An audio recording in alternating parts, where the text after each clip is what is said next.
Hello and welcome to Devotion to Writing, a channel devoted to helping you cultivate a daily writing practice and realize you are creative abundance. In middle school, I had a wonderful teacher who changed my life. Up until I came into her classroom, I think I spent more time in the hallways or at the principal's office than actually in the classroom. And this is only a slight exaggeration. I mean, I was in trouble all the time. So I got in trouble from calling out answers or leaving my seat or talking out loud, even for looking out the window and daydreaming. But fortunately, I had this one teacher, Miss Committa, who recognized that I wasn't a bad kid who couldn't control himself, but just a kid with a lot of energy and a lot of ideas. So what the other teachers saw as disruptive, she saw as me being curious and creative and needing some outlet for that. And so what she did for me was twofold, and it changed my life. And I want to talk about those two things and also how they apply to you and to your writing practice. The first thing is that she saw me. She saw me, and in seeing me, she recognized something in me that I hadn't even seen for myself yet. And she looked at me in the way a person, say, looks at a flower, with this kind of love and curiosity and wonder, as opposed to the way someone looks at a pile of crap. And I remember that being seen in that way was such a validation of something, even if I didn't know quite what it was. It was a validation.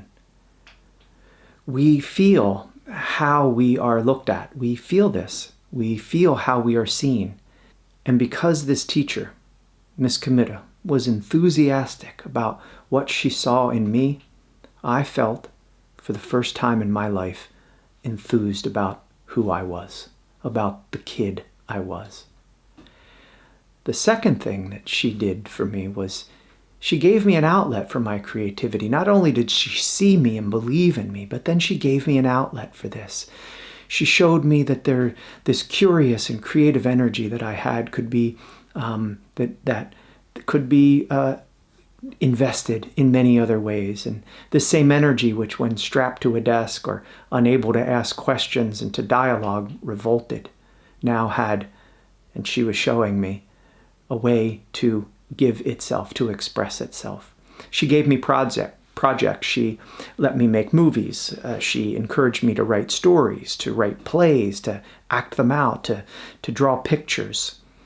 In addition to my regular classwork, she also gave me permission to nurture this individual expression, to find its uniqueness, to express its uniqueness, to trust it and enjoy it as the appearance of my unique way of being, of experiencing and seeing things. She'd play a game with me, I remember this really well, where she would ask me a question. For instance, name kings and queens, right? Name kings and queens. And she would reward me for each answer, but for the most creative answers, for the more creative answers, she would reward more points. And so, for example, name kings and queens, King James, Queen Elizabeth, these were completely acceptable answers, right? Although I will say there were no wrong answers. There's never a wrong answer when we're creating. We're just trying different avenues. Anyway, for these normal answers like King James or Queen Victoria, they were worth 1 point. But if we would stretch a little, if I would stretch a little and give a bit of a different answer, like Dairy Queen or Elvis, the king of rock and roll, I would get more points. So in this way, I was rewarded to stretch, to think outside the box. In this way, too, she gave me and others in the class this permission to stretch, to be unique, to search for what was a little bit strange in us, to be weird, to embrace that strangeness. And who didn't feel strange in middle school? But with her, it was okay. She knew that same strangeness, weirdness, that if we could cultivate this, that eventually those same things turn into the gifts of our life, the gifts we have to give. It wasn't, this strangeness, this weirdness wasn't something to be disciplined or reined in or taught out of us. Now, many of you were likely disciplined, and this zaniness, this eccentricities, this uniqueness was taught out of you. And it happened to many of us. Be reasonable. Perhaps we were told that, or never seen as creative or curious. We never had that other, that teacher, that parent to see the creativity in us, the curiosity in us, but instead they saw it as odd or a problem or us being uncooperative. Instead of going against our parents, and this is the real tragedy, but instead of going against our parents or teachers or our families, what many of us did was we found it easier to go against ourselves. And what an incision, this decision to cut off ourselves. Miss Committa taught me I could exist wild and reasonable, that I could exist both creative as a creative dreamer and as a productive person. She accepted who I was, and she encouraged me to cultivate my personal expression. And her support has informed my desire to help others recover their creative selves. Because now we are grown up, we are adults, and we have to do this for ourselves. Accept that you are creative. Trust that your unique expression is vital to you because it expresses you. And I mean this in the largest way possible.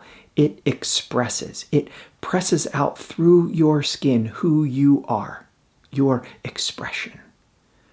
Not an expression so much as of your ego, and not an expression of the person who is a certain age or a certain gender or color, height, weight, who did well in school or who failed, who's divorced or whatever.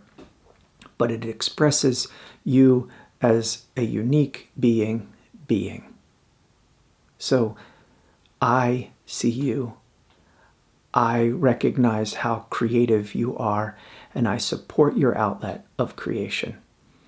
If you are struggling to write or to paint or to dance or to sing, to create as you want to, both freely and deeply, you must see yourself with eyes like the eyes that look at a flower, and give yourself permission to write the strangest, weirdest, craziest things, and also the humblest and the worst. You are, in doing this, you are exercising. And you're also exorcising, as in casting out all the negative demons put in you every time you were told you can't, you're wrong, sit down, stay in your seat, don't yell out loud, get out in the hall, go to the principal, whatever it is.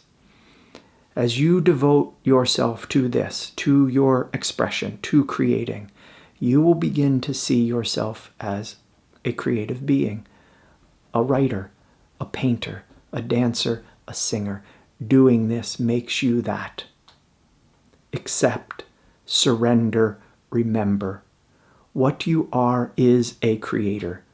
We are all special in this. There is abundant energy and beauty in you, in all of us. We have so many gifts. We just have to give ourselves permission to give that gift. Not just giving the acceptable answers in our life, but giving the wild, the crazy ones too. Permission is granted daily. It's granted daily by showing up, writing, painting, dancing, whatever expresses you. So today, write. What did you love to do as a kid? What did you love to make? Make that today. Make it on the page. Thank you very much for watching. I hope you enjoyed this video. I hope that it inspires you to write, to express, to recover that creative abundance you are. Please subscribe. If you like this video, please share it with a friend if you think it might help them in their creative process. Thanks again for watching. I hope that you write deeply today. I know you will write beautifully, because beautiful is what you are. Blessings.